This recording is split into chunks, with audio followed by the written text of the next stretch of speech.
अगले 4 महीने और उससे आगे अगर ये लोग रह गए तो और मुश्किलात होंगी। इन्फ्लेशन तो होगी ही होगी, गरीब आदमी तो मरेगा ही मरेगा, अनएम्प्लॉयमेंट भी होगी और उसके बाद आपकी इकोनॉमी भी टैंक करेगी। अच्छा शौकत साहब, ये जब तहरीक इंसाफ की हुकूमत थी तो हुकूमत के आने से जो सनतकार हैं ख़ास तौर पे या ताजिर हैं वो बड़े पूरी उम्मीद थे, उनको उम्मीद हो रही थी कि जी हालात जो है बेहतरी की तरफ जाएंगे। लेकिन ये जब से मौजूदा हुकूमत आई है, इनके खास तौर पर जो इकदाम हैं मुल्क को माशी तौर पर यकीनी तौर पर पीछे की जानिब धकेल रहे हैं। ये आके कुछ भी बता दें टीवी पे, कुछ भी बता दें, लेकिन जो फैक्ट्स एंड फिगर्स हैं वो सामने हैं। अभी जो मुल्क की मजमूई पैदावार है और खास तौर पर बरामदात, इसके अहदाफ पूरे करना तकरीबन मुश्किल नजर आ रहा है और बाकी सूरत हाल भी आपके सामने। तो आने वाले जो 4 महीने हैं, अगर यही सिलसिला जारी रहता है तो फिर इसके क्या नताइज हो सकते हैं? कहां तक आप नताइज देखते हैं इसके?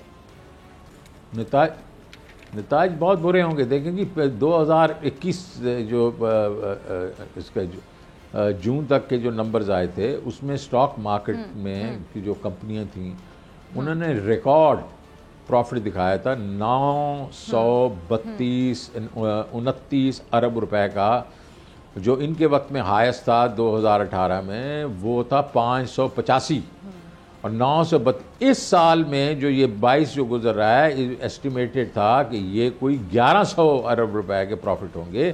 तो सारे जो थे वो पैसे भी बना रहे थे और लोगों में वो बांट भी रहे थे। इनकी वजह से जब ये इन्होंने किया है, ये टैक्सेस लगाए हैं, आपने देखा स्टॉक मार्केट 5000 पॉइंट से ज़्यादा गिर चुकी है इन चंद हफ्तों में। तो ये तो सीधी सीधी बात है कि इंडस्ट्री जो है वो खुश नहीं है और इसके जो ज़ाहिर है इस इंडस्ट्री से ही तो एक्सपोर्ट्स होती हैं ना, तो एक्सपोर्ट्स भी कम होना शुरू हो जाएंगी और इसका मतलब है आपका जो करंट अकाउंट डेफिसिट है वो कोई कम होने वाला नहीं है, क्योंकि सुपर साइकिल अभी भी खड़ा हुआ है। तो मेरे ख्याल के बीच में अगले 4 महीने और उससे आगे अगर ये लोग रह गए तो और मुश्किलात होंगी। मतलब इन्फ्लेशन तो होगी ही होगी, गरीब आदमी तो मरेगा ही मरेगा, लेकिन अनएम्प्लॉयमेंट भी होगी और उसके बाद आपकी इकोनॉमी भी टैंक करेगी। सब्सक्राइब करें और बेल दबाएं ताकि कोई खबर रह न जाए।